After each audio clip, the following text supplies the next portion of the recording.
Welcome to B.I.V.I.P. My name is the notorious B.I.V. and you are my lovely VIPs for the next few minutes here while we discuss the movie Kimi. So, Kimi is a movie about a... Well, when the movie opens, it's like this guy, the CEO of this company, is giving an interview on a news channel about his new company Kimi, which is which they produce a device much like Alexa or Siri or whatever, right? It's like a competitor to those, and he says that instead of the algorithm being like computer based, he has like teams of humans that actually, so when Kimmy gets a question that it doesn't understand or whatever, it goes to a human, and that human defines the word or whatever phrase, and then Kimmy updates her algorithm based on that. And I guess, which apparently, so I guess Alexa and Siri don't use that type of deal. I don't know. Maybe that's prohibitively expensive, and that's why they don't use it. I don't know. But anyway, that's like the differentiator for Kimmy, right? So then we meet Angela, played by Zoe Kravitz. She's the main character in the show, and she is one of these techs, right? That fixes Kimmy's algorithm whenever Kimmy gets stymied by a phrase she doesn't understand. So she gets these things all day, and she corrects them and sends them off to Kimmy to update her algorithm. So Angela is like sort of a shut-in, right? She's got some issues. We find that out fairly early on. She has anxiety about leaving her apartment and things, and Zoe Kravitz is she's very good in this. I was impressed. She really sells it, and she's I don't know what I was expecting. I mean, so I saw Zoe Kravitz in Mad Max Fury Road, right, and where she was one of the sister wives, and so I mean she didn't act a whole lot in that, right? So I didn't know what to expect here, and I assumed she's like a model turned actress, but maybe that's incorrect. It's just that like all the other sister wives in Mad Max Fury Road were models, right? So I just assumed she was too. Maybe that's not the case. I don't know.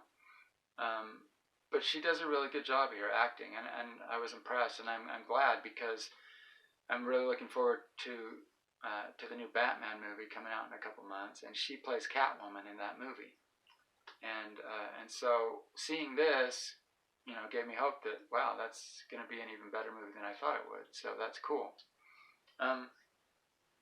So she plays this girl Angela, and Angela, she gets this.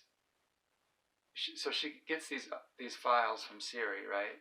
Of people asking Siri questions, and Siri like not knowing the answer.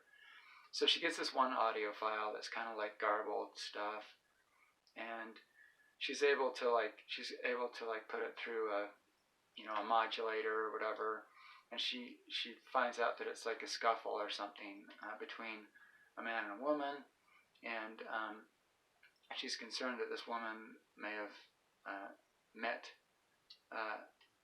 her demise, right? And she's got the proof here on this audio file. So then she takes the audio file to a superior, and then the fun begins. So I would call this show. I would say this show's very reminiscent of The Net with Sandra Bullock. That was a long time. That was like a '90s movie, and I would say it's like The Net meets Fatal Attraction meets Home Alone, actually, and that might sound really weird, but once you see the movie, you'll know what I'm talking about. And actually works though. I mean, it's actually a really good movie. I really enjoyed this movie. Um, the first, sort of the first and second act, it's a pretty tight movie too. Like it's an hour and a half, you know, and it moves fairly quickly. Although I gotta say, the first and second acts, I did have trouble, like just kind of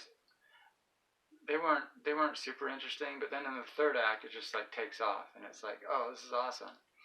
Um, but yeah, very reminiscent of The Net.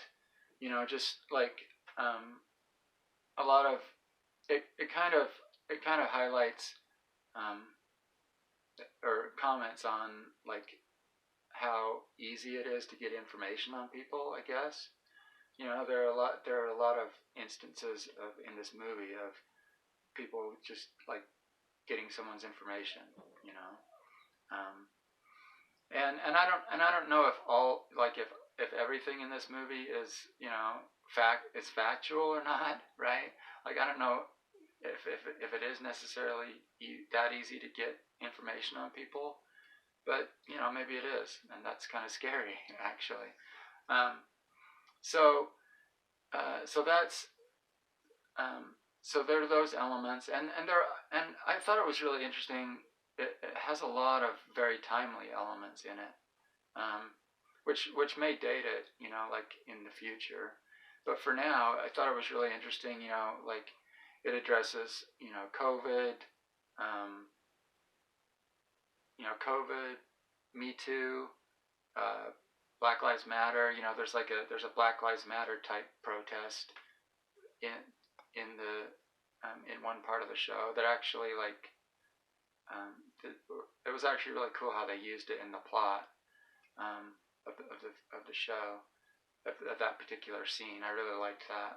Um, and and the show does take place in Seattle, Washington, where you know a lot of that stuff happens. So so that was kind of cool use of current events and things. Um, and yeah, I just it's really it's like it's really driven by Zoe Kravitz. I mean, she's the character in the show. You know, there are a few ancillary characters, but this is all hers, and she carries it really well. So I was impressed by her abilities, and actually, um, Rob. I don't know if you guys know Robin Givens. Like she was married to Mike Tyson for a while. She's an actress. She actually makes an appearance here, brief appearance as Zoe's mom, which was really interesting. Like she FaceTimes with her mom, and I'm like, is that Robin Givens? And oh yeah, that was Robin Givens. So that was kind of interesting. Um, so blast from the past there. So yeah, I really enjoyed Kimi, and I don't even know if it's in theaters or not. Like, is it? It may just be like on HBO Max. Um, I don't know. I don't know why they wouldn't release it in theaters, but just. But I don't know. I don't know if it's in theaters or not. But if it is, you know, check it out. If you got HBO Max, check it out. Let me know what you think. Did you think Zoe pulled it off? Because I think she did an amazing job. And yeah, it's a pretty tight little movie, and I enjoyed it. I'll give it a thumbs up, and I will see you all in the next video, baby.